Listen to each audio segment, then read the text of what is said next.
एक आदमी को फोन आता है किसी अनजान नंबर से। दूसरी तरफ वाली आवाज उसे अजीबो गरीब निर्देश देती है।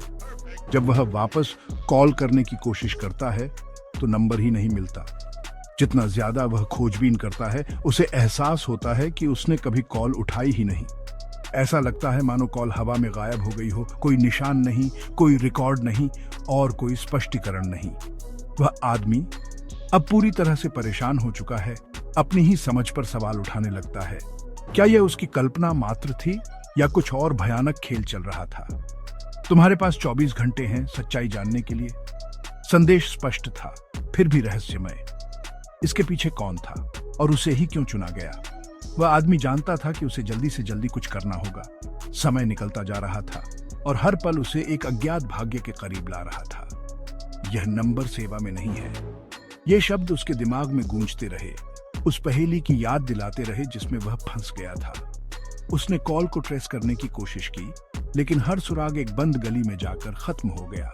वह नंबर एक भूत की तरह था जो सामान्य दायरे से परे किसी दुनिया में मौजूद था। कॉल का कोई अस्तित्व ही नहीं है।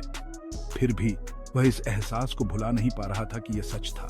आवाज, निर्देश, तात्कालिकता, ये सब सिर्फ एक भ्रम होने के लिए बहुत ज्यादा वास्तविक लग रहा था।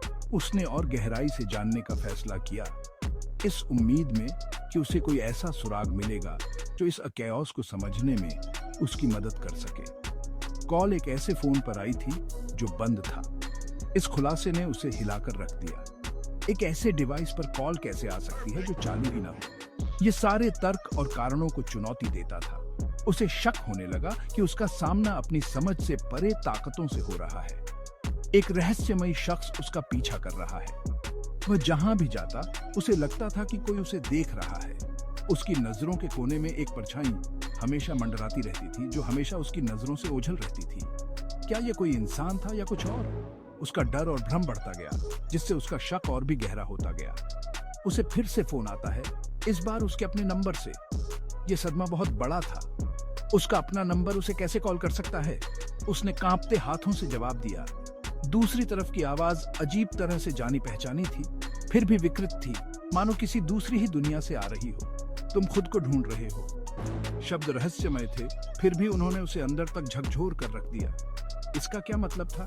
क्या वह खुद के उस हिस्से को ढूंढ रहा था जो उसने खो दिया था, या इसका कोई और गहरा शाब्दिक अर्थ था? वह अपना अक्स देखता है, लेकिन वो नहीं होता। प्रतिबिंब वापस घूर रहा था, लेकिन वह उसका अपना नहीं था। यह एक विकृत संस्करण था, एक टेढ़ा मेढ़ा हमशक्ल जो उसके अस्तित्व का मजाक उड़ाता हुआ प्रतीत होता था। उसने भय का एक गहरा एहसास महसूस किया, जैसे कि वह अपनी ही आत्मा की खाई में देख रहा हो। उसके फोन की स्क्रीन पर एक काउंटडाउन दिखता है, 0 0 0 0 0 1। काउंटडाउन निरंतर चल रहा था, एक टाइम बम जो उसकी असलियत को उजागर करने की धमकी दे रहा था। वह जानता था कि उसे कुछ करना होगा, लेकिन वह क्या कर सकता था? जवाब उसकी पहुंच से बस थोड़ा ही दूर लग रहे थे, रहस्य के एक घूंघट के पीछे छिपे हुए। क्या आप कॉल का जवाब देंगे? सवाल हवा में तैरता रहा, एक चुनौती और एक चेतावनी। क्या वह अज्ञात का सामना करने की हिम्मत करेगा, उस सच्चाई का सामना करेगा जो परछाई में छिपी हुई है? चुनाव उसका था और घड़ी टिक रही थी।